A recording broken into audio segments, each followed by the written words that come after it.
إنا عرضنا الأمانة على السماوات والأرض والجبال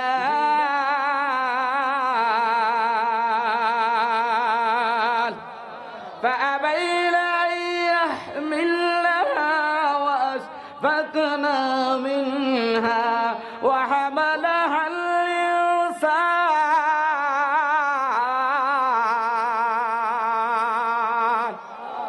إنه كان ظلوما جهولا।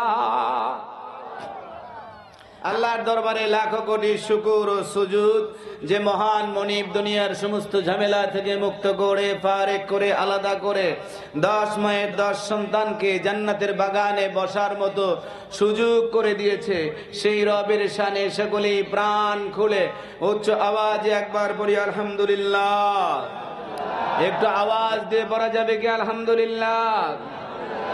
অতঃপর শতকোটি দুরুদ সালাম মানবতার মুক্তির সনদ মুক্তির দূত সৈয়দুল বাশার সৈয়দুল আবরার হাবিবে দুজাহান রাহাতুল আশিকিন আনিসুল গারিবিন খাতামান নবীন শাফিউল মুজনিমিন উম্মতের কান্ডার রহমতের ভান্ডার মক্কাওয়ালা নবী মদিনাওয়ালা নবী ইতিম নবী বাবা হারা নবী মা হারা নবী পেটে পাথর বাঁধা নবী, ওই নবীর শানে অন্তরের অন্তঃস্থল থেকে হৃদয় উজাড় করে হৃদয় নিংড়ে একবার পড়ে দেই সাল্লাল্লাহু আলাইহি ওয়াসাল্লাম।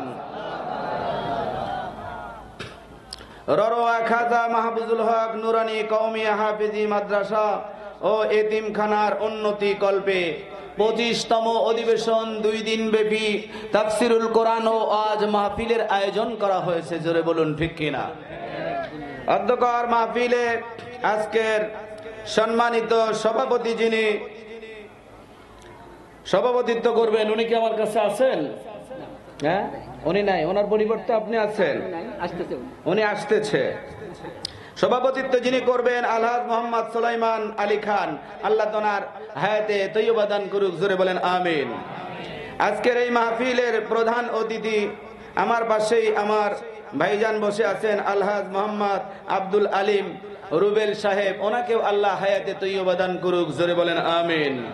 এবং এই মাহফিলের বিশেষ অতিথি এবং আমার সামনে অবস্থানরত অরুণ পথের তরুণ দল, জাতির কর্ণধার, বাংলার সুপ্রিয় দামাল ছেলে যুবক ভাইরা এবং পিতৃতুল্য মুরব্বিয়ানে কেরাম এবং সামনে আছেন অবস্থানরত হীরা খচিত রত্নরাজি স্নেহের সন্তান তুল্য ছোট্ট ছোট্ট সোনামণিরা এবং দূর দূরান্ত থেকে আগত স্বাগত আবেদা সলেহা সতী সাধবী পর্দা নিশিন পর্দার অন্তর আলারের মা ও বোনেরা এবং এই মাহফিলের উপস্থাপক ব্যবস্থাপক কর্তৃপক্ষ আয়োজক কমিটিবৃন্দ এবং স্বেচ্ছাসেবক বৃন্দ সকলকেই আমার হৃদয় নিংড়ানো আন্তরিক শুভেচ্ছা ও সালাম। আবারও সালাম জ্ঞাপন করছি, আসসালামু আলাইকুম ওয়া রাহমাতুল্লাহি তাআলা ওয়া বারাকাতুহু। আপনারা সবাই কেমন আছেন? এই মাহফিলে আসতে পেরে আপনারা বেজার না খুশি? কম না বেশি? তাহলে মুখে দেখতে চাই একটু মুস্কি হাসি। এখন একটা তাকবীর হবে, তাকবীর দিতে কি কোনো ভয় আছে? কথা বলেন, ভয় আছে? আগেই ভয় করি নাই, 13টা মামলা ছিল, কয়েকবার জেলে গিয়েছি, তারপরেও ভয় পাই নাই। এখন তো পিছে তাকানোর কোনো টাইমই নাই। কথা বলেন ঠিক কিনা? এখন তো ভয় পাওয়ার কোনো কারণ নাই, নাকি ভয় আছে বাঙালি? কথা বলেন, ভয় আছে? নাই, ভয় নাই। এই জন্য কোরআনের কথা হবে, সিংহের মতো গর্জন দিয়ে তাকবীরের আওয়াজ দিয়ে সকলেই জানিয়ে দেন যে ররওয়া একটি কোরআনের মাহফিল হচ্ছে। 5 গ্রামের মানুষ যেন প্যান্ডেলের বাহিরে না থাকে। কথা বলুন ঠিক কিনা? আমার প্রিয় ভাইয়েরা, হাতটা সামনের দিকে ঝাঁকি দিয়া আবার দেখেন কাউকে যেন না লাগে, বলবেন পিছে তো দেখো, ঠিক আছে না? ওকে, আচ্ছা ঠিক আছে। আস্তে আস্তে হাসি কান্না নিয়ে আওয়াজ হবে, সামনের দিকে চিন্তার কোনো কারণ নাই। প্রিয় ভাইয়ের একটা তাকবীর হয়ে যাক। নারায়ে তাকবীর, লিল্লাহে তাকবীর। আল কোরআনের আলো, আল হাদিসের আলো, এই কোরআন হাদিস যেখানে, এই নবী রাসূল যেখানে, এই এ না যেখানে যেখানে, এ মমতাজ আছে যেখানে, আয়ুব বাচ্চু যেখানে, এই শেখ হাসিনা যেখানে, কেন এখন কন কে আমরা নাই সেখানে? সারা জীবন খুলেন আমরা আছি সেখানে, এখন কন আমরা নাই সেখানে। হ্যাঁ, ভয় পান, বুবুও নাই, বুবুর নৌকাও নাই। কথা বলেন, কথা ঠিক কিনা? গাইবান্ধায় 2 রাত আগে একটা বলছিলাম, বলবো নাকি? বুবুও নাই, বুবুর নৌকাও নাই। ওয়াজ তো হবে ইনশাআল্লাহ, চিন্তার কারবার নাই। হ্যাঁ, ভয়ের কারবার নাই। আগে বলছেন আসছি, এখন কন নাই। আল্লাহ বলে এটাই উজানের পানি ভাটিতেই করে। কথা বলেন ঠিক কিনা? ক্ষমতার মসনদ চিরদিন কারুর থাকে না, ক্ষমতা হস্তান্তর হয়। কথা বলুন ঠিক না ঠিক? ক্ষমতার অহংকার বড়াই তাকাব্বরি করিও না, চিরদিন একভাবে সমান যাবে না মানুষের জীবন। বুবুও নাই, বুবুর নৌকা নেই। ওই জন্য বলেছিলাম গাইবান্ধার মাটিতে 2 রাত আগে, বুবু গো বুবু তুমি কেমন নৌকার মাঝি, এখন তোমার নৌকা চলে না। ঠিক না? বুবু গো বুবু এখন তোমার নৌকা চলে না, তোমার নৌকার পাল ছিঁড়েছে বুবু তুমি জানো না। লগি বইটাও ভেঙে গেছে, লগি বইটাও ভেঙে গেছে, খবর তো রাখো না বুবু গো। বুবু তুমি কেমন নৌকার মাঝি, এখন তোমার নৌকা চলে না। সব খুনিদের বিচার হবে এই বাংলায়, হবে আনা আনা। জোরে বলেন ঠিক কিনা? খুনিদের বিচার আপনারা দেখতে চান কি চান না? কোরআনের বিরুদ্ধে যারা অবস্থান নিয়েছিল, নবীর বিরুদ্ধে, আল্লাহর বিরুদ্ধে যারা অবস্থান নিয়েছিল, এই বাংলার জমিনে তাদের বিচার আমরা চাই কি চাই না? কথা বলেন। হাজার হাজার নিরপরাধ আলেমদেরকে তারা জেল জুলুম দিয়ে, মামলা হামলা দিয়ে তারা নির্যাতিত, নিষ্পেষিত করেছে। বাংলার জমিনে আল্লামা সাঈদীকে 13 বছর কারাদণ্ড করে কারাগার থেকেই তাকে জীবন দিতে হয়েছে। কথা বলুন ঠিক কিনা? এই জন্য আমি বলবো, একমত থাকলে আমার সঙ্গে আল্লাহ হাত উঠান, সবাই হাত উঠান। ইসলামের শত্রুরা, ইসলামের শত্রুরা। তাহলে গজলটা কি বলছি, ধান দেব? সব খুনিদের বিচার হবে, হবে আনা আনা। তোমার বিচার হবে বুবু, তোমার বিচার হবে বুবু, হবে 16 আনা বুবু গো। তোমার বিচার হবে বুবু, হবে 16 আনা বুবু গো। ও বুবু তুমি কেমন নৌকার মাঝি, এখন তোমার নৌকা চলে না। ঠিক না? কথা বলেন। আমার ভাইরা, আলোচনা হবে, ধৈর্য না হারালে আলোচনা হবে। আপনাদের কি কষ্ট হয়? কিছু সময় আমাকে কথা বলতে হবে। কথা বললে সমস্যা আছে? আমার প্রিয় ভাইরা, এই কথা বলতে পারি না আজ থেকে কিছুদিন আগে। গত বছর মাইকের মাউথপিস চান্দি কেড়ে নেওয়া হয়েছে। হাজারো আলেমের কাছ থেকে ভিডিও আপনারা দেখেছেন। হাজারো ভিডিও ফুটেজ আছে কিনা যুবক ভাই? কথা বলেন। কোরআনের কথা বলতে দেওয়া হয় নাই, আসলেই চিলিপ দিয়েছে, সিরকুট দিয়েছে। হুজুর দেখে শুনে কথা বলবেন, হুজুর দল এখন ক্ষমতায়, কি থেকে কি বলবেন, আমার তো চাকরি থাকে না। কথা বলেন ঠিক কিনা? কত আলেমকে বেইজ্জতি করেছে। আমি বলেছিলাম জয়পুরহাটের মাটিতেও একদিন আগে প্রোগ্রাম করেছি, যে যারা মাইক কেড়ে নিত আজকে তাদের পাই না, পাইলে স্ট্যান্ড খুলেই পিটাইতাম। কথা কোন কথা ঠিক কিনা? ক্ষমতা চিরদিন থাকে না। কথা বলেন, কথা ঠিক কিনা? আসুন কোরআন থেকে কথা বলবো। কথা বলবো অল্প কিছু সময়। প্রত্যেক মাহফিলের আলোচনার সূচনায় একটা কথা আমি বলে থাকি, সেই কথা হলো আলোচনা হবে কম, বিবেচনা হবে বেশি। আলোচনা কম, আমার কথার জবাব দিলে কথা বাড়বে। আলোচনা কম, বিবেচনা হবে বেশি। যেখানে হয় আলোচনা সেখানে হয় বিবেচনা, যেখানে হয় বিবেচনা সেখানে হয় অনুশোচনা। কথা কি বুঝতে পেরেছেন? আলোচনা হবে তো বিবেচনা হবে, বিবেচনা হবে তো অনুশোচনার দ্বার খুলবে। আলোচনা নেই তো বিবেচনা হয় না, বিবেচনা হবে না তো অনুশোচনার দরজা খুলবে না। এই জন্য আলোচনা কম, বিবেচনা বেশি। আমার এই পয়েন্ট, আমার এই ওয়ার্ড, আমার এই সেন্টেন্স আপনাদেরকে মনে রাখতে হবে। This word, mind it, do not forget everybody. উপস্থিত শ্রোতা সকলের জন্য আমার এই সেন্টেন্স, আলোচনা কম বিবেচনা বেশি, লোক যা হয়েছে আলহামদুলিল্লাহ। দিনের বেলায় প্রোগ্রাম আরো আসতেছে, কথা বলেন ঠিক কিনা? কোরআনের মধু নেবার জন্য এই মৌমাছিগুলো এখানে পড়ে থাকবে ঘন্টার পর ঘন্টা, আমাকে দেখার জন্য নয়। এই জন্য কপালে যা ছিল তাই পেয়েছি, কথা বলেন কথা ঠিক কিনা? What is lot it can lot be lotted. ভাগ্যের লেখুন না যায় খণ্ডন, যেটা আছে কপালে তাই হবে। সকালে আসি প্যান্ডেলে, মাঝে মাঝে মারবো কিন্তু অ্যাঙ্গেলে, কথা বলেন কথা ঠিক কিনা? যুবক ভাইয়েরা কথা বলিও, কোরআন থেকে কথা বলবো অল্প সময়, অল্প সময়ের মধ্যে সারাংশ কথা, মগজ কথা, চমক চমক কথা, লজিক পূর্ণ কথা বলবো, কথাগুলো ধরে নিতে হবে। আমি কোরআনুল কারীমের সূরা আহজাবের 72 নম্বর আয়াতে কারিমা তেলাওয়াত করেছি। এই 72 নম্বর আয়াতে কারিমা দিয়ে আজকে এমন একটি বিষয়, কোরআন ও বিজ্ঞান থেকে এমন একটি বিষয় আপনাদের মধ্যে তুলে ধরবো, আমার মা বোনেরাও আছে। আর একটি কথা বলবো, যেই কথাটা আমলের মধ্যে নিলে, যেই কথাটা নিজের সঙ্গে জড়িত করলে মরণ রোগ ছাড়া কোন রোগ দেহের মধ্যে আসবে না। আল্লাহু আকবার বলেন।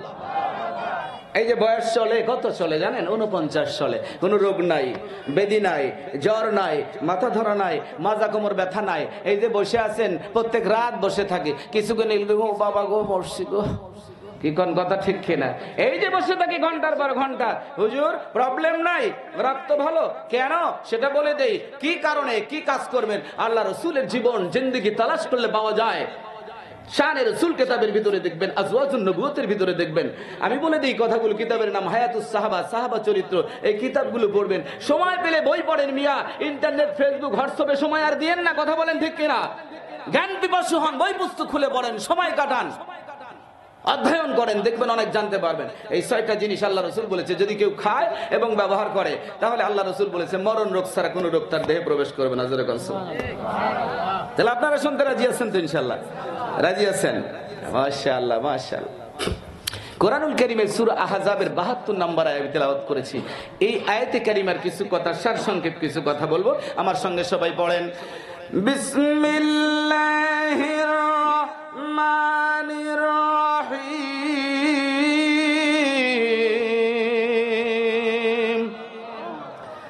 ইন্না ওয়াদনাল আমানাতা আলাস সামাওয়াতি ওয়াল আরদি ওয়াল জিবাল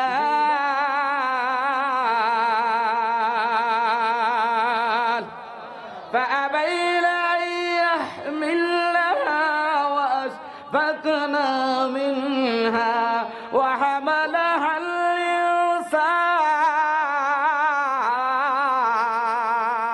ইনসান ইন্নাহু কানা যালুমান জাহুলা। আর কথা লম্বা নয়, এখনই কোরআনুল কারীমের আলোচনার মধ্যে যাব, কিন্তু দুইটা কথা বলে নেই। আল্লাহ রাব্বুল আলামিন বলে, বান্দা যেই কোরআনের মাজলিসে তোমরা এসে বসে পড়েছো, এটা জান্নাতের বাগান, এর ভিতরে কোনো সন্দেহ আছে? কথা বলেন, কোনো সন্দেহ আছে? সন্দেহ নাই, এটা জান্নাতের বাগান। কারণ 1400 বছর আগে আমার নবী তার পাক জবানে বলেছে, আমার রাসূল বলে, মাজালিসুল ইলমু রাওজাতুম মিন রিয়াজিল জান্নাহ। যেই জায়গায় কোরআনের মাজলিস হয়, কোরআনের কথা হয়, ওই ময়দান সাধারণ কোনো ময়দান থাকে না, ওই ময়দান জান্নাতের বাগানে পরিণত হয়ে যায়। এই ময়দান আপনাদেরকে জান্নাতে নিবে। কোথায় নিবে? দেখবেন সিরাজগঞ্জ রোডে, দেখবেন বগুড়া টার্মিনালে গাড়ির কন্ট্রাক্টর আছে না ভাই? লজিক দিচ্ছি, গাড়ির কন্ট্রাক্টর, গাড়ির হেল্পার বাসের দরজার মধ্যে, গেটের মধ্যে টোকা দেয়, টোকা দিয়ে বলে ঢাকা, বলে কি বলে না? গাবতলী, মিরপুর, সায়দাবাদ। আচ্ছা বলেন তো, এই গাড়ির দরজায় যে থাপা দিল, এই গাড়িটা কি ঢাকা? এটা কি গুলিস্তান? কিন্তু কন্ট্রাক্টর গাড়ির দরজায় বারবার টোকা দিয়ে বলে ঢাকা, গুলিস্তান, মিরপুর, মহাখালী। কন্ট্রাক্টর এটা বুঝাতে চায় যে এই গাড়িতে যদি তোমরা উঠে বসো, এই গাড়ি তোমাদের গন্তব্য ঢাকায় পৌঁছিয়ে দিবে, ঠিক কিনা? কথা বলেন ঠিক কিনা? কিন্তু আছে বগুড়ায়, দরজায় থাপা দেয়, বলে ঢাকা ঢাকা। ওটা কিন্তু ঢাকা না, ওটা কিন্তু বগুড়া, ওটা কিন্তু হানিফ গাড়ি। কথা বলেন ঠিক কিনা? ওটা কিন্তু এসআর গাড়ি। কন্ডাক্টর বুঝাতে চায় এই গাড়িতে উঠলে গাড়ি তোমায় জান্নাতে পৌঁছে দিবে, তেমনি আমি বলবো ররোয়ার মানুষ, আজকে কোরআনের ময়দান, কোরআনের মাহফিলে যারা বসেছো তাদের বড় ভাগ্য, ভাগ্যবান তারা ভাগ্যহীন নয়।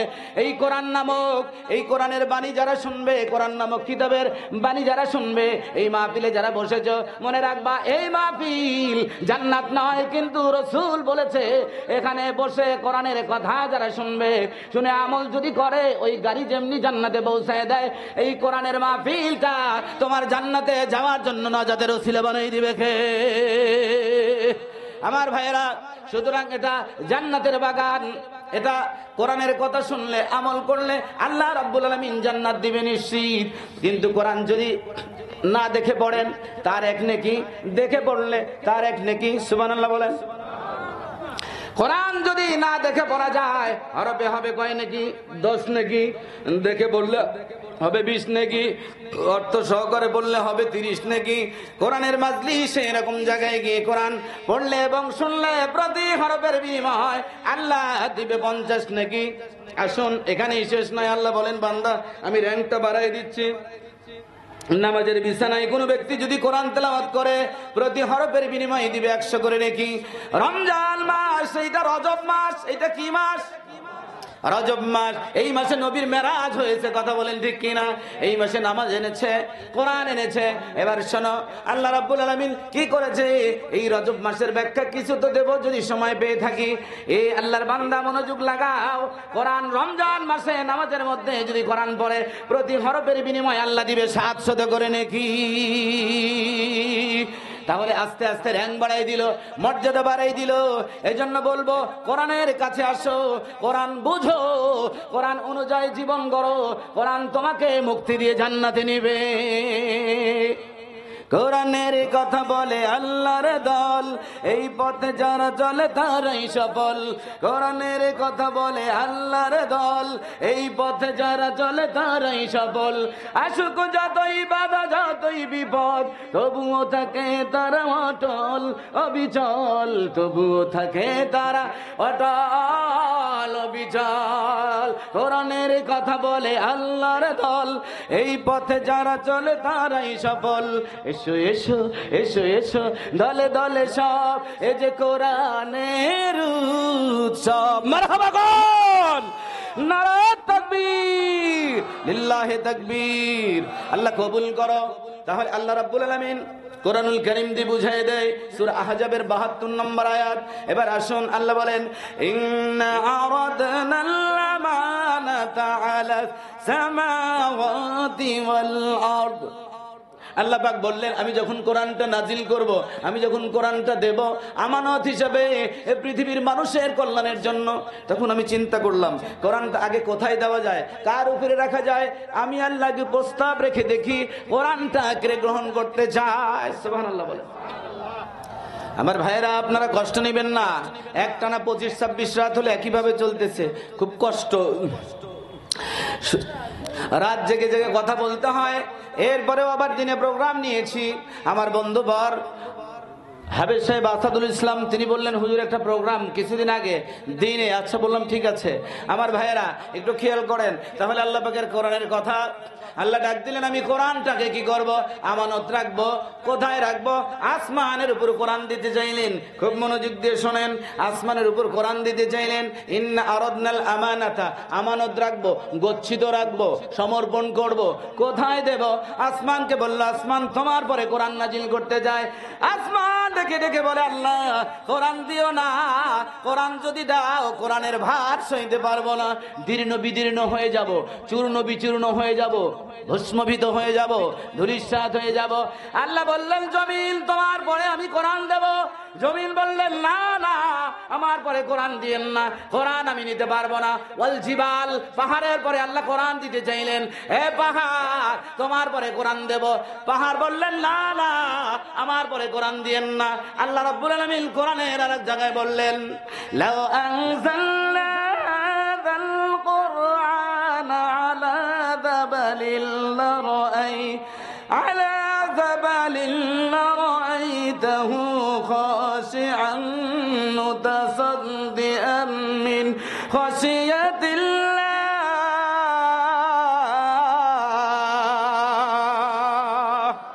হয় নাই? আরো জোরে বলেন না আকবার, আল্লাহু আকবার। আল্লাহ বললেন আমি কোরআনকে পাহাড়ের পরে নাজিল করতে চাইলাম, পাহাড় বললেও না আমি কোরআন নিতে পারবো না, চূর্ণ বিচূর্ণ হয়ে যাব, ধূলিসাৎ হয়ে যাব, কোরআন দিও না, কোরআন নেব না। লিন্নাস, আল্লাহ বলে আমি মানুষের পরে কোরআন দিয়েছি, মানুষ কোরআন নিয়েছে। আর সূরা হাজাবের ভিতরে আল্লাহ কি বললেন দেখেন, আল্লাহ বলতেছে আমি পাহাড়ের পরে কোরআন দিতে চাইলাম, পাহাড় বলে নেব না, আসমান বলে নেব না, জমিন বলে নেব না। আল্লাহ বললেন ওয়াহামালাহাল ইনসান, আমি বললাম ইনসান মানুষের পরে কোরআন দেব, মানুষ বললেন আল্লাহ কোরআনটা দাও আমি নিয়ে নেব। আল্লাহ তার পরের আয়াতে মুস্কে হাসি দিয়ে বলে, মুফাসসিরিনে কেরাম লেখে তাফসিরে জাবিরির ভিতরে, তাফসিরে কুতুবির ভিতরে আসছে, বানায়ে কথা বলি না, এই ফোনের মধ্যে প্রায় 40টা তাফসির আমি নেট থেকে নামায় রাখছি।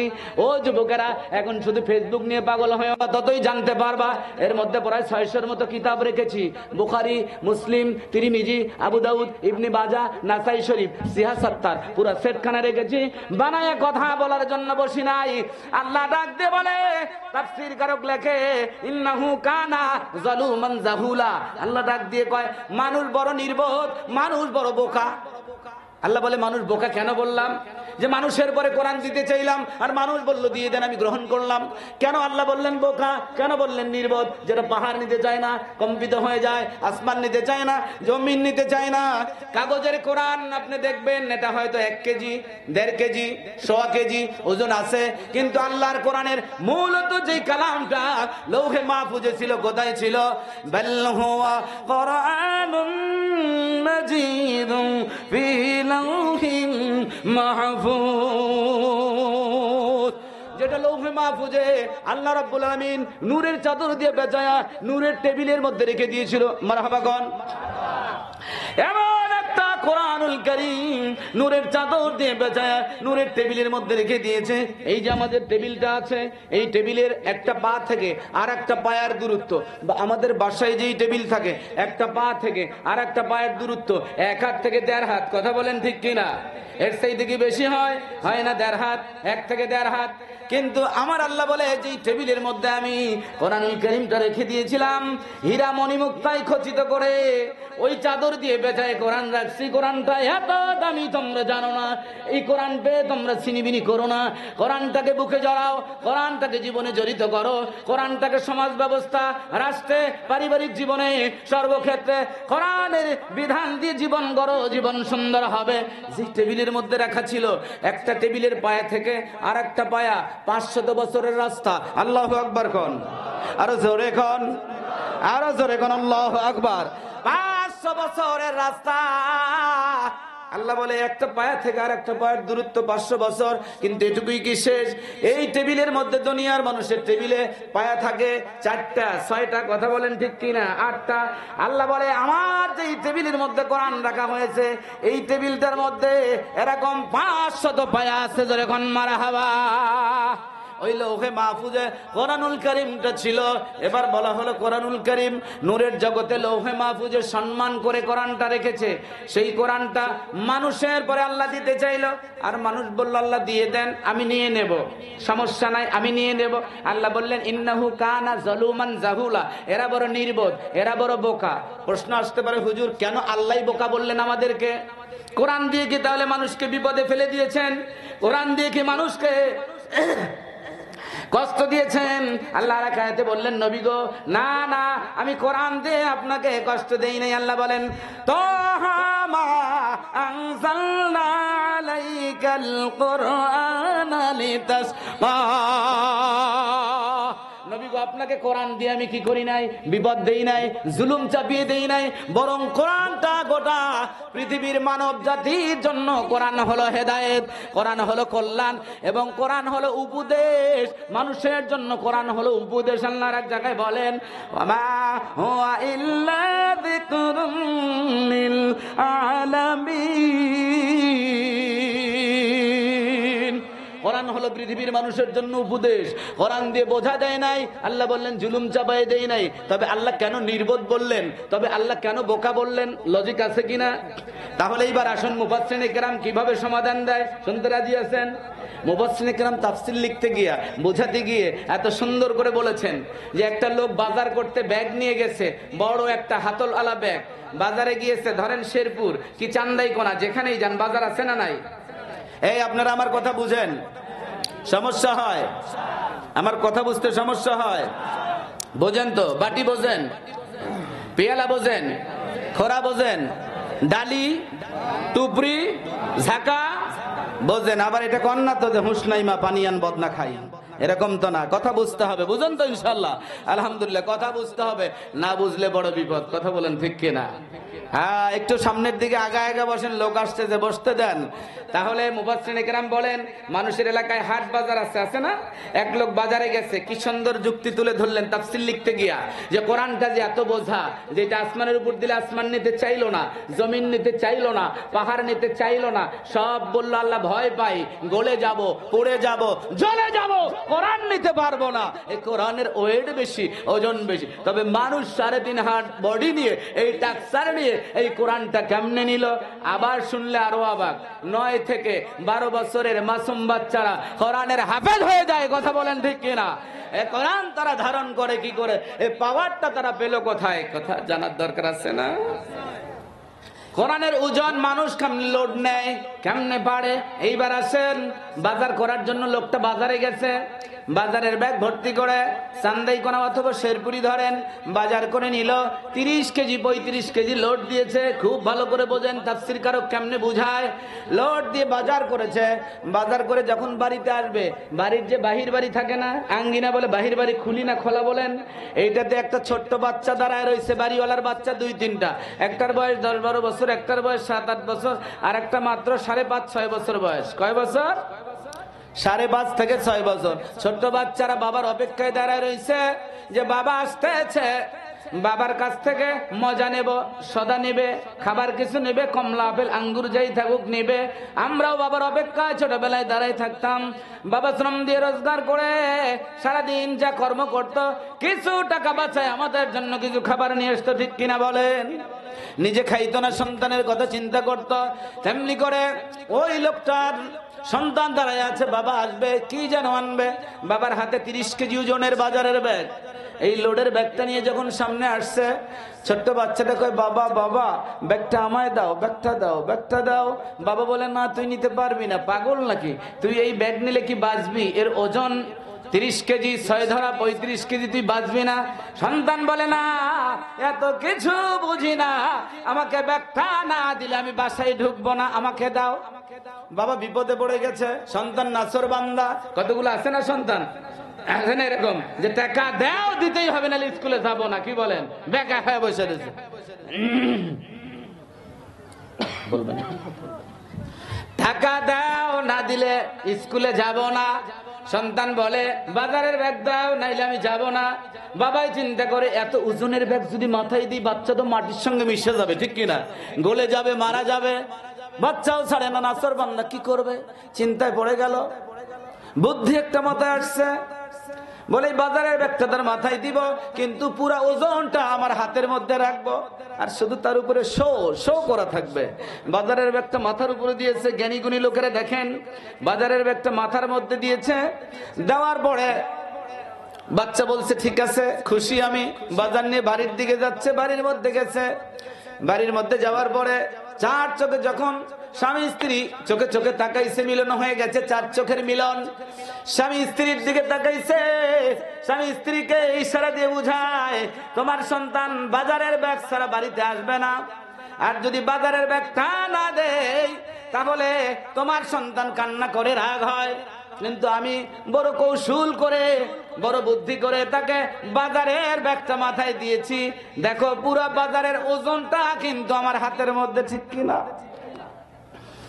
বিবি বলে, প্রাণের স্বামী গো, আমি বুঝে নিয়েছি তুমি কৌশল অবলম্বন করেছ। এটা যদি না করতে তাহলে আমার বাচ্চা বাঁচত না, তোমার বাজারটাও বাড়িতে আসতো না। বাজারটাও বাড়িতে আসছে, সন্তানও খুশি, কাজটাও সমাধান হয়ে গেছে। আল্লাহ ডাক দিয়ে বলে, এই কোরআনের ওজন কম না বেশি? কথা বলেন, কম না বেশি? আসমান জমিনে এত বড় ওজনের জিনিস আর দুনিয়ায় কোনোটাই নাই। কথা বলেন, ঠিক না বেঠিক? এত বড় ওজন কোরআনে, যার একটা আয়াত লিখে যদি এক পাল্লায় দেওয়া হয়, গোটা দুনিয়া আর আসমান জমিন এক পাল্লায় দিলে কোরআনের ওজনটা বেশি হবে কিনা? কথা বলেন। এখন মা বোনেরা একটা কাজ করে, কোরআন যদি পড়ে যায় চাউল দিয়ে দেয়, এক পাল্লায় কোরআন তুলে দাড়ি পাল্লায়, মা বোনেরা আপনাদের পালা ভালো করে শোনেন, কোরআন এক পাল্লায় তুলে চাউল দেয় 1 কেজি, কোরআন তুলে দেয় কয় ঋণ শোধ করে দিলাম। মা বোনেরা বড় ভুল, এটা করা যাবে না। কোরআন যদি পড়েই যায়, ইচ্ছে করে তার কেউ ফেলে দেয় না, নাকি দেয়? হঠাৎ করে পড়ে যায়, তাহলে আল্লাহর কাছে আমরা বলবো যে আল্লাহ, আমার হাত থেকে কোরআন পড়ে গেছে, বিড়াল ফেলে দিয়েছে, আল্লাহ তুমি মাফ করে দাও, আমাকে ক্ষমা করে দাও। আপনার স্বার্থ বুঝে, সমর্থ বুঝে 1 টাকা, 5 টাকা, 10 টাকা, হাফ কেজি, আধা কেজি, যা পারেন 1 কেজি দিবেন। কিন্তু কোরআনকে ওজন দিয়ে যদি আপনি এটা তোলেন, তাহলে দাড়ি পাল্লায় তুললে এটা কোরআনকে অপমান করা হলো, ঠিক কিনা? 1 কেজি চাউলের বিনিময়ে মায়েরা এটা করবেন না। তাহলে আল্লাহ বলে, গোটা আসমান জমিন এক পাল্লায় দিলে, কোরআনের একটা আয়াত দিলে, কোরআনের আয়াতের ওজন বেশি, হরফের ওজন বেশি হয়। তাহলে এই কোরআন গোটা মানব জাতির পরে আমি কোরআন দিলাম কল্যাণের জন্য। মানুষ কোরআন নিল, আর আমি বললাম মানুষ বড় নির্বোধ, মানুষ বড় বোকা। বোকা বলে কোরআন গ্রহণ করেছে না। আল্লাহ আবার বলতেছে, কোরআনের পুরা ওজনটা আমি মানুষের পরে ছেড়ে দেই নাই। ওই বাচ্চার বাবা যেমন বাজারের ব্যাগের লোডটা নিয়েছিল তার হাতের মধ্যে, আমি আল্লাহ কোরআনে কারীমের লোডটা আমার হাতের মধ্যে রেখে দিয়েছি। শুধু মানুষের মধ্যে কাগজের কোরআনটা, এই নকশাটা আল্লাহ রাব্বুল আলামিন দিয়েছে। কথা বলুন, কথা ঠিক কিনা? জমির যেমন দলিল আর পত্র আছে আর নকশা আছে, খাজনার খারিজ খতিয়ান লাগে কি লাগে না খাজনা করতে? এই জন্য আল্লাহ বলে, মানুষকে চলার জন্য এই কাগজের কিতাব, এই গাইড বুক, এই কোরআনটা দিয়েছে। মূলত কোরআনের যে ওজন আমি আল্লাহ আরশে আজিম থেকে বহন করি। আল্লাহু আকবার বলেন। আপনারা কি রাগ করতেছেন? এহো কালে বড় কালে সুখ যদি চাও, সময় থাকতে মাগো সবে কোরআন শিখে নাও। বলেন না একটু, মুখটা রানান না। এহো কালে বড় কালে সুখ যদি চাও, সময় থাকতে মাগো সবে কোরআন পড়ে নাও। কোরআন হলো সবার জীবন, চলার পথের জ্যোতি। কোরআন হলো সবার জীবন, চলার পথের জ্যোতি। এছাড়া যে মুসলিম তোমার নাই রে কোনই গতি, এছাড়া যে মুসলিম তোমার নাই রে কোনই গতি। না শিখিলে বিপদ আছে, রক্ষা পাবে না। না শিখিলে বিপদ আছে, রক্ষা পাবে না। তাই কোরআনকে এ জীবনের সাথী করে নাও, তাই কোরআনকে এ জীবনের সাথী করে নাও। সময় থাকতে মাগো সবে কোরআন পড়ে যাও, সময় থাকতে মাগো সবে কোরআন শিখে নাও। এহো কালে বড় কালে সুখ যদি চাও, সময় থাকতে একটি ছেলে মাদ্রাসাতে দাও, সময় থাকতে একটি সন্তান কোরআন শিখতে দাও। কোরআন শিখাইলে লাভ আছে না লস? এই ররওয়ার মাদ্রাসা, এখানে এসে বসেছিলাম, একটা কথা মনে পড়ে গেল। এখানে 3টি প্রতিষ্ঠান, কি বলেন ঠিক কিনা? একটি কবরস্থান, 3টাই মুসলমানের প্রাণ কেন্দ্র, ধর্মীয় প্রতিষ্ঠান, একটি মসজিদ, মাদ্রাসার 3 তলা ভিত করা হয়েছে। নিচের কাজ হয়েছে, অনেক টাকার প্রয়োজন। কথা বলুন, কথা ঠিক কিনা? আমি মাদ্রাসায় বসেছিলাম, আল্লাহ রসুলের একটা হাদিস মনে পড়ে গেল।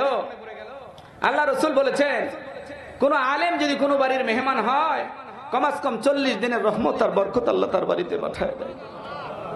আমার ভাইরা সুবহানাল্লাহ, বাড়ি যায় কোয়েন। আমার রসুল বলে, কোন আলেম যদি কোন এলাকার কবরের পাশে দিয়ে হেঁটে যায়, আলেমের পদধূলির বরকতে কমাস কম 40 দিনের কবর আযাব আল্লাহ মাফ করে দেয়। আপনারা এটা কি সাধারণ মনে করেছেন? এই কথার ওয়েটটা কি আপনারা সাধারণ ভেবেছেন? না না, আল্লাহ রসুল বলেছেন, ইন্নাল উলামা ওয়ারাসাতুল আম্বিয়া, আলেম গুণ আমি নবীর উত্তরসূরি হবে। পিতার সম্পদ থাকলে, পিতা মারা গেলে যেমন সন্তানের দ্বারা অংশীদারিত্ব পায়, উত্তরাধিকারী হয়, আল্লাহর নবী বলে গেছে, আমি রাসূলের রেখে যাওয়া দ্বীনি ইলমের উত্তরসূরি হিসেবে হাসরের ময়দানে, আমি নবীর সন্তান হিসেবে আলেমরা দাঁড়াবে, উত্তরসূরি হিসেবে দাঁড়াবে হাসরের ময়দানে। আর রেখে যাওয়া এই দ্বীন, এই কোরআনের উত্তরসূরি হলো উলামায়ে দ্বীন। জোরে কোন আল্লাহু আকবার। একজন আলেমের চেহারার দিকে তাকাইলে শরীরের সগীরা গুনাহ ঝরে যায়। একজন আলেমের সঙ্গে হাত মিলাইলে মুসাফা করলে মনে করবেন নবীর সঙ্গে মুসাফা করা হয়। একজন আলেমের দিকে তাকায় থাকলে মনে করবেন নবীর দিকে তাকায় থাকা। এই চেয়ারে নবী বসতেন, সেই চেয়ারে ওলামা হযরত বসেছে। আজ যদি আমি না বসে মদিনার নবী এখানে বসতো, আমার তো মনে হয় মানুষগুলো পাগল হয়ে নবীর পায়ে সালাম দেওয়ার জন্য দৌড়ায় দৌড়ায় পড়তো। কথা বলেন ঠিক কিনা? কে কার আগে নবীর চরণে যাবে? কিন্তু আজ তো নবী নাই, মদিনায় ঘুমিয়ে আছে। আজ তো নবী নাই, মদিনায় রওজাতুন নবীতে আছে। নবী আছে মদিনায়, নবীর কাজ দায়িত্ব উলামায়ে হযরতের উপর রেখে গেছে। কথা বলুন ঠিক কিনা? এই একটা সন্তানকে আলেম বানাও। আমি যে বলছি যে একটা সন্তান মাদ্রাসায় দাও, একটা সন্তানকে আলেম বানাও, কিছুই কি লাভ হবে না? এই যে আমার বাবা আমারে আলেম বানাইছে, আমার বাবা আমার হাতের পরে মাথা দিয়ে কালেমা পড়তে পড়তে কবরে চলে গেছে, কিছুই লাভ হচ্ছে না। কথা বলেন, কিছুই লাভ হচ্ছে না? আমার বাবা অবশ্যই লাভ হচ্ছে। আমার বাবা আমার হাতের উপর মাথা দিয়ে কালেমা পড়তে পড়তে, আমার বোনটাও দাওরা পাশ আলেম, বগুড়া খাতুনে জান্নাত থেকে দাওরা কমপ্লিট করেছে। আমার ভাইরা একটু খেয়াল করেন, আমি কয়েকটি কথা বলবো আপনাদেরকে, গুরুত্বপূর্ণ কয়েকটি কথা বলি, মনোযোগ লাগায় শোনেন। একটা ছেলে যদি এই ররোয়ার মাদ্রাসায় দেন, একটা ছেলে যদি আলেম বানান, একটা ইতিম ছেলের যদি পোশাক বানিয়ে দেন, কাপড় বানিয়ে দেন, একটা ইতিম ছেলেকে যদি জাগির রাখেন, আপনার টাকায় একটা ছেলে যদি একটু খেয়ে পড়ে মানুষ হয়, আপনার লস হবে না? আপনার লস হবে না, আপনার লাভ হবে। কোরআনের হাফেজের কত দাম, কোরআনের হাফেজের কত মর্যাদা, আল্লাহ কি মর্যাদা দিয়েছে, কি মর্যাদা অধিষ্ঠিত করেছে এবং করবেন কিয়ামতের দিন, আপনারা ভাবনাও করতে পারবেন না। আপনার চিন্তার অতীত, আপনার কল্পনার অতীত। আমি কথাটা আপনাদেরকে বুঝাই দিই, আমি বলবো আপনাদেরকে আলোচনা। আল্লাহ কোরআনের হাফেজের কি মর্যাদা দিয়েছে, আলেমের কি মর্যাদা দিয়েছে, কেন আলেমদের সাথে থাকবেন, কেন এই কথা বলি? রাসূল বলে, কোন আলিমান আও মুতাআল্লিমান আও মুস্তামিয়ান আও মুহিব্বিয়ান ওয়ালা তাকুম মিনাল খামিসা। আল্লাহ রাসূল বলে, পারলে আলেম হও, না পারলে আলেমের ছাত্র হও, না পারলে আলেমের মজলিসে বসো, যেখানে কোরআনের কথা হয় সেখানে যাও।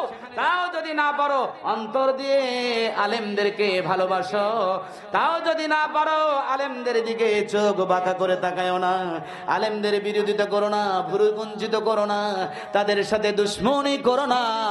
কারণ কিয়ামতের দিন আল্লাহ বলবে, একজন আলেমের সঙ্গে এক কাপ চা নাকি জীবনে খেয়েছো? আল্লাহু আকবার। একটা বিস্কিট নাকি খেয়েছো, মেহমানদারি করেছো।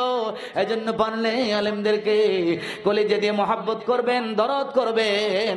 মান তাসাব্বা বিকৌমিহি ফাহুয়া মিনহু। যার সঙ্গে যার ওঠা বসা, তার সঙ্গে তার হাসর নাসর। কথা বলেন ঠিক কিনা? আর কোরআন যারা শিখায় এরা তো দামি, কোরআন যারা শিখায় এরা তো শ্রেষ্ঠ। কথা বলেন, কথা ঠিক কিনা? ছাত্রদের কত দাম, কোরআনওয়ালার কত দাম, কোরআনের আলেমের কত দাম। এই যে আমার বাবা আমার আলেম বানাইছে, আমার বাবা আমার হাতের উপর মাথা দিয়ে কালেমা পড়তে পড়তে বিদায় হয়ে গেছে। আমি আমার বাবার কি করেছি, কাফন করেছি, গোসল করায়া। আমার বাবা, আরে জীবনে তো কত মানুষের গোসল করাইলাম, পাও কাপে কত মানুষকে কবরে নামাইলাম। আমার বাবাকে নিয়ে আমি কবরে নামছি, কবরে নামাইছি আমার বাবাকে। আহারে, আমার বাবার লাশটা কবরে নিজে নামাইছি। কত মানুষকে জানাজা পড়লাম, আমার খালার জানাজা পড়েছি, আমার মা বেঁচে আছে, মায়ের ছোট বোন মারা গেছে। এই তো দুনিয়া। কথা বলেন ঠিক কিনা? এই তো দুনিয়া। আহা, এই বাহাদুরি করো না। কার জন্য, কিসের জন্য? মানুষের অন্যায় করো বিবি বাচ্চাকে খাওয়ানোর জন্য, তাদের সুখে রাখার জন্য, শান্তিতে রাখার জন্য না। খবরদার, খবরদার প্রিয় ভাইরা, একটু সংযত হও, একটু সংযত হও, আল্লাহর কথা স্মরণ রাখো। একটা ছেলেকে পারলে আলেম বানাও সোনা, একটা ছেলেকে কোরআনের হাফেজ বানাও। আমি আমার বাবাকে হাতের উপর মাথা দিয়ে কালেমা পড়তে পড়তে বিদায় হয়ে যায়। আসরের টাইম 4:50। আমি ডেকে ডেকে বললাম, বাবা আপনার কেমন লাগে, কি অবস্থা বাবা, আপনি একটু বলেন। আমার বাবা ডাক দিয়ে কয়, বাবা সময় বুঝি বেশি নাই, আমারে কালেমা পড়ায় দাও, আমার সময় মনে হয় বেশি নাই। তাহাজ্জুদ গুজার মানুষ ছিল, আল্লাহওয়ালা মানুষ ছিল, নেককার মানুষ, আলেম মানুষ। আমার বাবা রাতের পর রাত এভাবে দাঁড়ায় দাঁড়ায় কি করতেন, আমল করতেন। বাজার থেকে যারা মানুষগুলো বাড়িতে যেতেন তারা বলতেন যে হুজুর ঘুমাই কখন? আমরা বাজার থেকে দোকান বন্ধ করে 1টায় 12টায় 2টায় যখনই যাই, দেখি হুজুর নামাজে দাঁড়িয়ে, নয়তো রুকুতে নয়তো সেজদায়। হুজুর ঘুমাই কখন, কোন টাইমে ঘুমাই বোঝে আসে না। আমার বাবা আমলকারী ছিলেন, আমল করতেন, আমাকে উপদেশ দিয়ে যেতেন, বাবা দুনিয়ার মানুষের সম্মানের দরকার নাই, আল্লাহ যদি সম্মান বাড়ায় দেয় সম্মান পাবি, আল্লাহ যদি সম্মান না দেয় সম্মান পাবি না। এক সময় কেউ আমাকে বাংলায় চিনত না, এখন হাজার হাজার মানুষের মধ্যে কথা বলি। এটা আমার বাবা মার দোয়ার কারণে। আমি কিছু কথা আজকে তোমাদেরকে বলবো। এখনো আমি বাবার খেদমত করতাম, বাবা মারা গেছে, মায়ের খেদমত এখনো করি, বাবারও খেদমত করতাম, মারও খেদমত করি। এ বাজান মনোযোগ লাগাও। এ যুবক তোমাদেরকে বলি, একটা ফল কাটলে এখনো মায়ের মুখে তুলে দেই, মা তুমি একবার হলেও খাওয়াই দেই, মা তুমি খাও। আমি মায়ের দোয়া নিয়েছি, এই জন্য মা দোয়া করেছে জীবনে কোনোদিন তোর জিহ্বায় জড়তা আসবে না, সিনার মধ্যে আল্লাহ যেন এলেম দিয়ে পরিপূর্ণ করে দেয়, আমি মা দোয়া করে দিলাম। দুইটা জিনিস বলে দেই, সম্মানের চেয়ার যদি চাও পিতা মাতার চরণে যাও, খেদমত করো, জীবনে রিজিকের অভাব হবে না, সম্মানের অভাব হবে না। যুবক আমি বলে দেই, আমার বাবা যখন মৃত্যুর শয্যায় পড়ে গেল, আমার বাবাকে বললাম, বাবা আপনার কেমন লাগে, কি অবস্থা?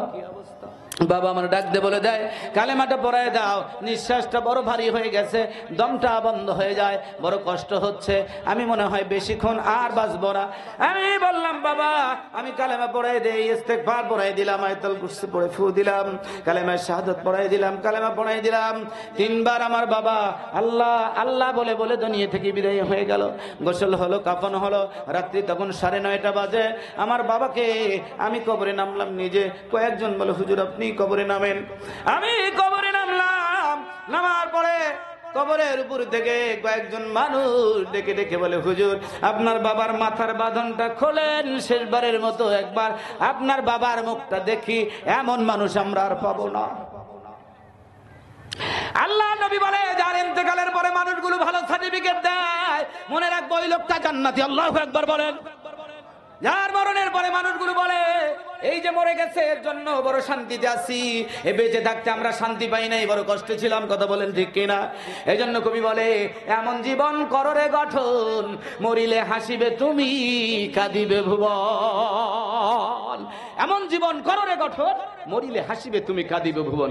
মরণের পরে তোমার যেন কবরে হাসির ব্যবস্থা হয়, জান্নাতের পোশাক পরায় দেয়, জান্নাতের বিছানা বিছায় দেয়, কবরে গিয়ে তুমি যেন শান্তিতে থাকতে পারো, সেই ব্যবস্থা দুনিয়া থেকে তুমি করে যাও।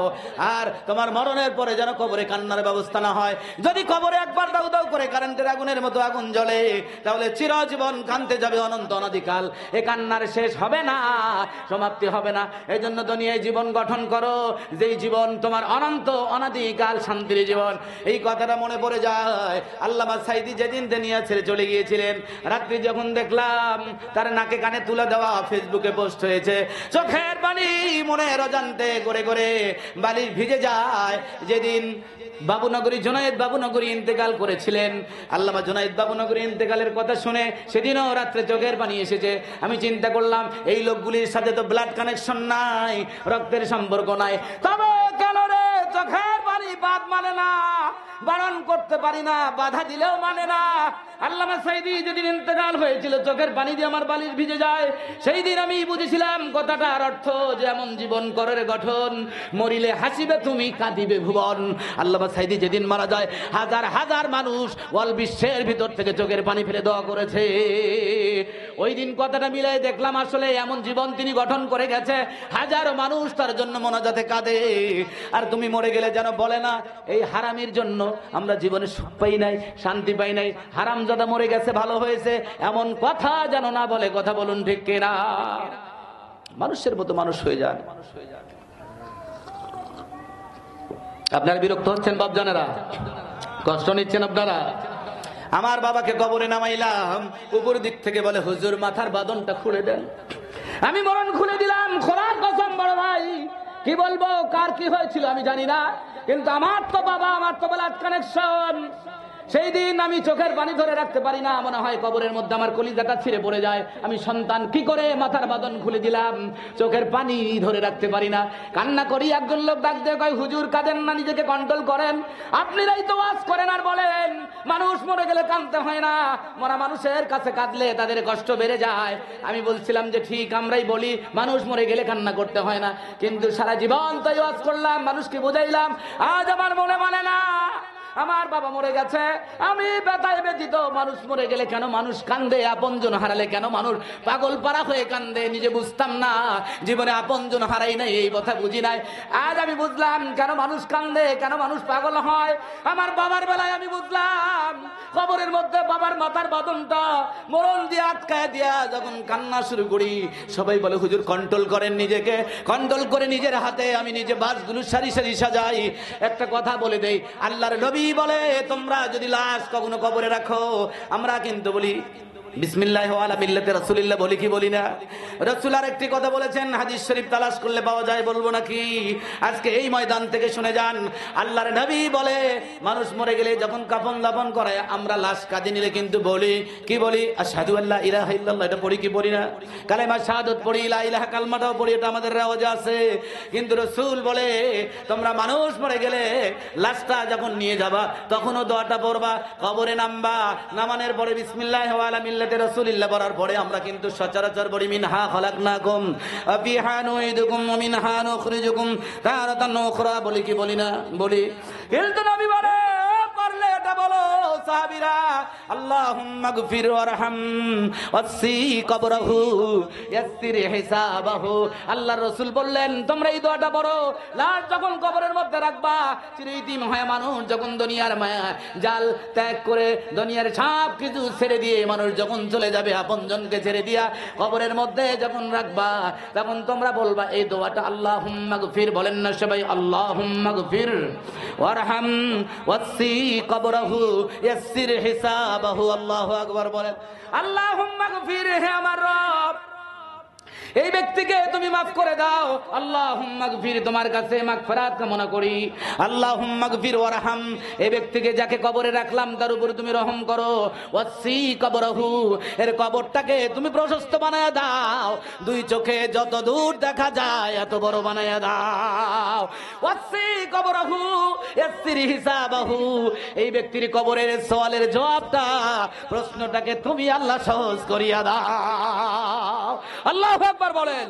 কবরের রাত বড় কঠিন রাত হবে, কথা বলেন ঠিক কিনা? আখিরাতের প্রথম কাউন্টার হলো কবর। এ মানুষ কবরের মাটি এক পাশের হাত চাপা দিবে আর এক পাশে জোড়া লেগে যাবে। এই জন্য আমি বলি কার জন্য এই ইনকাম করো? সুদে ঘুষে হালালে হারামে অন্যায় ব্যভিচার জুলুম জেনা এই করে করে কামাই করে যাদেরকে খাও, এরা তোমার না। তার বাস্তব প্রমাণ হলো তুমি যদি জোহরের টাইমে মারা যাও, আসর হওয়ার আগে তোমার বিবি টেনে টেনে ঘর থেকে বের করে দিবে, কথা বলেন ঠিক কিনা? ভাসুরকে ডাক দিয়ে বলবে বড় ভাই আমার স্বামীর লাশটা ঘর থেকে বের করেন, মরা মানুষের সাথে আমি রাত কাটাতে পারবো না, আমার বড় ভয় লাগে মরা মানুষ দেখে। আসরের টাইমে মরলে মাগরিবের আগে বের করবে, মাগরিবে মরলে এশারের আগে তোরে ঘর থেকে বের করবে। এই সংসার তোর না, এ বাড়ি গাড়ি তোর না, পাগল পারা হোস না। এ যুবক অন্যায় আর করিস না, সময় আছে, নামাজটা আদায় কর, সালাতটা পড়, কবরের জিন্দেগির জন্য তৈয়ার হ। দুনিয়া চিরদিনের জন্য নয়। এই জন্য আমি বলি তোমাদেরকে শুনে রাখো, তোমার বিবি তোমার ঘরে রাখবে না, টাইনা টাইনা বাহির করে দিবে। মরা মানুষের সাথে থাকতে ভয় পায়, গোসল করাও। ছেলের ডাক দিয়ে বলবে তোর বাপ মারা গেছে, তোর মা ভয় পায়, তুই তোর বাবার সাথে রাতটা কাটা। ছেলে বলবে না আঙ্কেল না, আমি ঘরে থাকতে পারবো না, আমার বড় ভয় লাগে। বড় মিয়া বাবা যার জন্য পাগল, আমার এক ছেলে এক মেয়ে, আমি যেমন মেয়ের জন্য পাগল, আমার সন্তানের জন্য আমি পাগল। এই মেয়েকে ডাক দিয়ে বলবে তোর বাবার সঙ্গে তুই রাতটা কাটা। বড় মেয়ে বলবে না মামা আমি পারবো না, আঙ্কেল আমি পারবো না। আমি বলি শোনো, দুনিয়া চিরদিন সমান যাবে না, এখনো সময় আছে, ভালো হও, আখিরাতের ব্যাংকে কিছু জমা করো, ডিপিএস করো, কি বলেন ঠিক কিনা? ডিপোজিট করো, ডিপিএস করো, অ্যাকাউন্ট করো, সঞ্চয় করো। মাটির ব্যাংকে সঞ্চয় করে কি করে না? করে না ভাই, করে না? ডিপিএস করে 200 টাকা 300 টাকা 10 বছর পরে গচ্ছিত টাকা পায়, কাজে লাগে কি লাগে না? এ যুবক অত বেশি লাগে না। আমি বাংলার আনাচে কানাচে ঘুরে ঘুরে কথা বলি, আমি বলি বিষের মতো বিষ যদি এক ফোঁটা জিহ্বাতে পড়ে মানুষ মারা যায়, বিষ বেশি লাগে না? ওয়াজ বেশি লাগে না অল্প লাগে? ও জানলেই কোনার মায়েরা আমার দিকে তাকাও, গান লাগাও। ওয়াজ বেশি লাগে না? মরণের জন্য তোমাকে প্রস্তুতি নেওয়া লাগবে। এজন্য মরণ বড় কঠিন জিনিস, সাকরাতুল মউতের আযাব বড় কঠিন। কথা বলেন, কথা ঠিক কিনা? আপনজনগুলো ঘর থেকে টানিয়ে টানিয়ে বাহির করে দিবে, ওই কবরের মধ্যে রেখে আসবে, কাফন দাপন করাই দিবে, সবাই থুয়ে আসবে। তুমি চতুর্দিকে তাকায় দেখবা, তুমি চতুর্দিকে তাকায় দেখবা অন্ধকার আর অন্ধকার। মনে হয় ঘুম থেকে উঠেছো, মনে হয় মনে করেছো আমি ঘরেই আছি আমার বেডরুমে, কিন্তু সুইচ খুঁজবা, লাইটের সুইচ আর পাবা না। তুমি সুইচ খুঁজবা, সুইচ পাবা না। তোমার ডিম লাইট তার জ্বলবে না, তোমার মোবাইলের বেল তার বাজবে না। তুমি কিন্তু কবরের মধ্যে তুমি মনে করবা আমি তো গতকালকেই ঘরে ছিলাম, মনে হয় ঘরেই আছি। না রে যুবক, না, কবর বড় কঠিন জায়গা। কবরের সঞ্চয় করার জন্য কোরআন কারীমের একটা আমল আছে, যে আমলটা সূরাতুল মুলক। রাসূল বলে কোন নর নারী যদি সূরা মুলক যদি পড়ে, তাবারাকাল্লাযী বিয়াদিহিল মুলকু ওয়া হুয়া আলা কুল্লি শাইইন কাদির আল্লাযী খালাকাল মাউতা ওয়াল হায়াতা লিয়াবলুয়াকুম আইয়ুকুম আহসানু আমালা।